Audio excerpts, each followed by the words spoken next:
안녕하세요. 외국 음식 연구 베트남에 대해서 발표할 박민지입니다.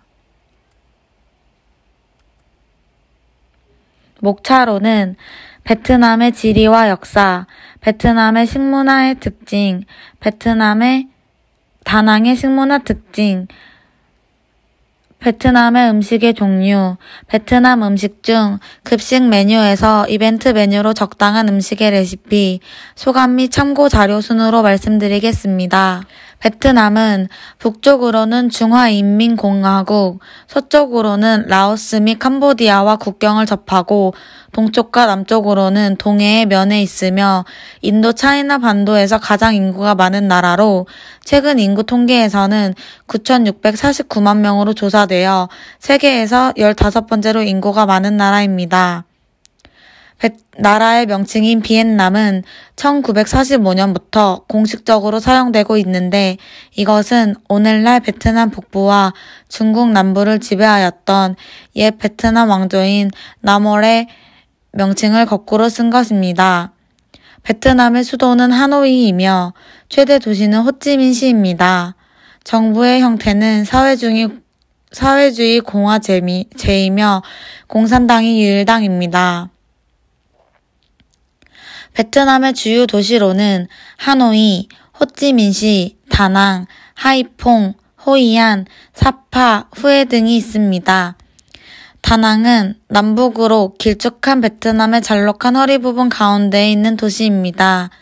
인구는 2019년 기준 121만여 명으로 호치민, 수도 하노이, 하이퐁, 건터에 이어 5번째로 큰 도시입니다. 다낭의 주요 관광 명소로는 핑크 대성당, 용다리, 한시장, 콩카페, 미케비치, 바나힐, 아시아파크 등이 있습니다. 베트남은 지리적 위치로 인해 많은 인종이 이동하고 여러 문화가 교류한 통로의 역할을 해왔습니다. 89%가 베트남인이며 55개 소수 민족이 있습니다.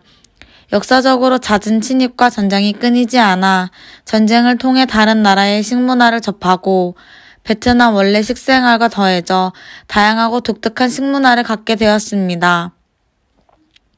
기원전 100년 전부터 1000년 정도의 기간은 중국에게 지배를 받으며 많은 영향을 받아왔는데 중국으로부터 독립하였지만 베트남 음식 문화는 아직도 중국의 영향이 남아있어서 식품의 가치 체계는 음과 양의 조화를 많이 고려하고 있으며 젓가락을 사용하거나 기름으로 볶는 조리법, 면류의 이용, 생강, 된장과 같은 장류, 두부, 쌀을 주식으로 하는 문화가 발달하였습니다.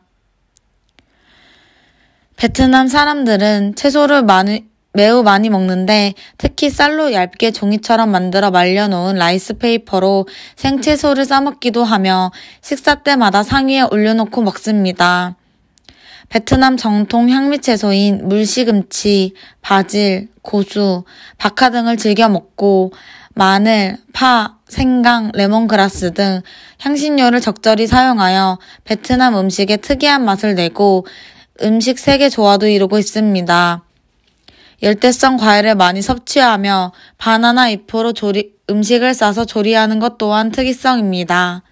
생선을 발효시켜 만드는 느엉맘이라는 젓갈로 음식에 간을 하며 태국, 중국 등 태국 음식과 재료는 비슷하지만 태국 음식보다는 신맛, 단맛, 매운맛을 내는 조미료를 적게 씁니다.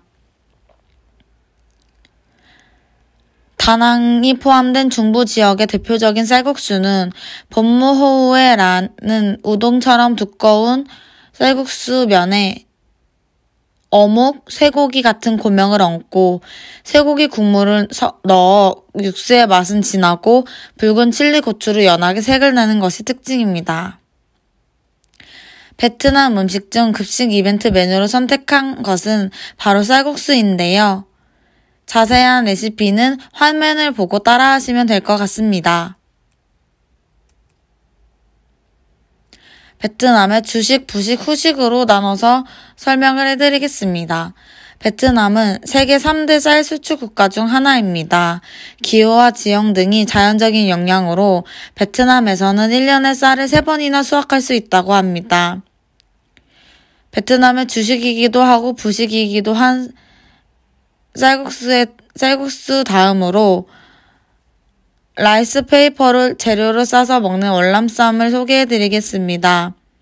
베트남의 대표적인 음식 중 하나로 채썬 고기, 새우, 가진 채소 따위를 따뜻한 물에 적신 라이스 페이퍼에 싼 후 여러 가지 소스에 찍어서 먹습니다. 다음으로 각종 열대 과일입니다. 한국에서는 비싸서 장바구니에 넣지 못했던 과일들, 귀하디 귀한 열대 과일을 베트남에서는 저렴하게 한가득 즐기실 수 있으니 여행 가시면 마음껏 먹어야 한다고 합니다. 다음으로 베트남의 식사 예절입니다. 첫 번째, 여러 사람이 함께 먹을 수 있도록 커다란 그릇에 담아 식탁 위에 놓고 함께 먹습니다. 여럿이 먹는 음식을 덜 때에는 젓가락을 거꾸로 사용해야 합니다. 두 번째, 밥을 다 먹은 뒤에는 젓가락을 밥 위에 가지런히 얹어 놓습니다. 세 번째, 밥은 작은 공기에 담은 후 밥그릇을 입가에 대고 젓가락으로 밥을 입에 넣습니다.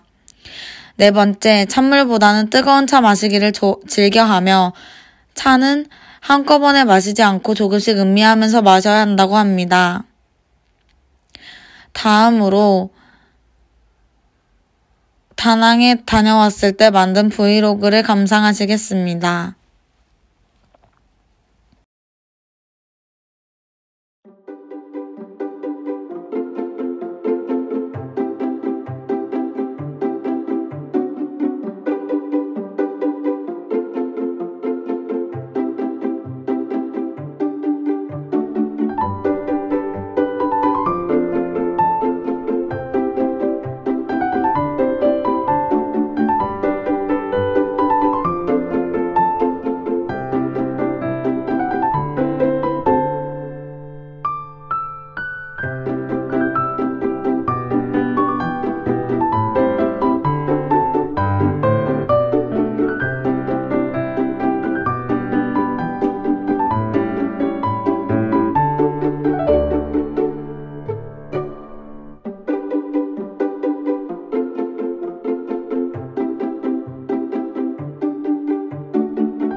영상 잘 보셨나요? 여름방학 때 혼자 베트남 다낭 여행을 다녀왔는데 그 나라의 역사나 식문화, 식사 예절 등을 직접 찾아보고 새로 알게 되니까 여행 가기 전에 알았다면 더 도움이 됐을 텐데 하는 아쉬움이 많이 남고 다음번에 여행을 간다면 외국 음식 연구라는 과목이 많이 도움이 될 것 같습니다. 제가 만든 브이로그를 보면서 여행할 때 추억이 다시 떠오르고 처음 간 해외여행이었지만 혼자 참 잘 돌아다녔다, 안전하게 놀다 왔구나 라는 생각에 뿌듯함을 느꼈습니다. 영상을 만드는 과정은 매우 복잡하고 귀찮았지만 이렇게 추억을 다시 떠올릴 수 있어서 참 좋았습니다. 이상으로 발표를 마치겠습니다. 감사합니다.